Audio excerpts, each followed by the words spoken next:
आपल्यावरील हल्ला सरकार पुरस्कृत मंत्री चंद्रशेखर बावनकुळे हल्ल्याचे मास्टरमाइंड असल्याचा प्रवीण गायकवाड यांचा गंभीर आरोप. मुख्यमंत्री सभागृहात खोटं बोलल्याची टीका.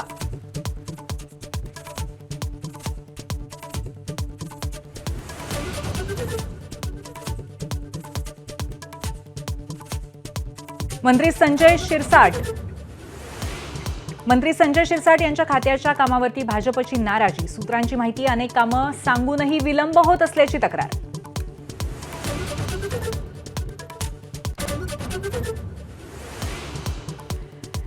बनियन आणि टॉवेल गुंडाळून विरोधकांचं विधान भवनाच्या पायऱ्यांवर आंदोलन.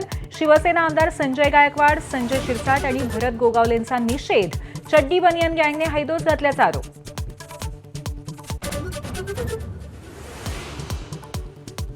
विधिमंडळाचं पावसाळी अधिवेशन संपायला उरले अवघे 3 दिवस. विधानसभेच्या विरोधी पक्षनेतेपदाची निवड केली जाणार का, याकडे लक्ष.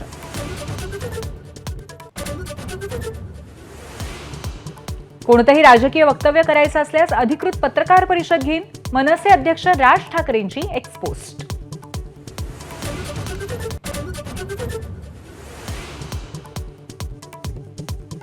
मनसेच्या शिबिराला न बोलावल्यामुळे नाराज प्रकाश महाजनांना अमित ठाकरे आणि बाळा नांदगावकर यांचा फोन.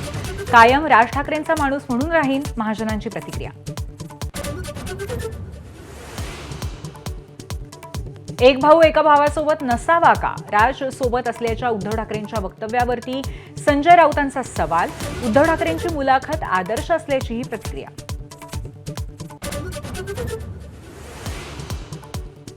शिंदेची शिवसेना आणि आनंदराज आंबेडकर यांच्यात युतीची आज घोषणा होणार. आगामी मनपा निवडणुकीत शिवसेनेला रिपब्लिकन सेनेची साथ.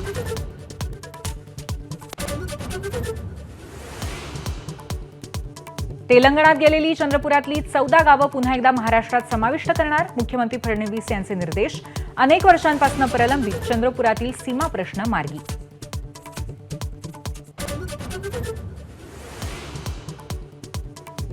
मृत्यूनंतरची विमा भरपाई मिळवणाऱ्या नागपुरातील कुटुंबाची भाषेपायी नाहक अडवणूक. मराठीऐवजी हिंदी किंवा इंग्रजीत एफआयआर आणण्याची युनियन बँकेची आडमुठी मागणी.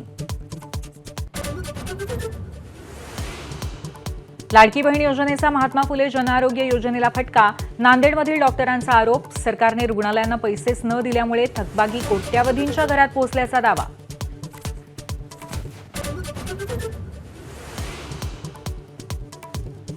लोकमान्य टिळकांचे पणतू केसरीचे संपादक दीपक टिळक यांचं पुण्यातल्या राहत्या घरी निधन. आज दुपारी 12 वाजता वैकुंठ स्मशानभूमीत अंत्यसंस्कार. एबीपी माझा, उघडा डोळे बघा नीट.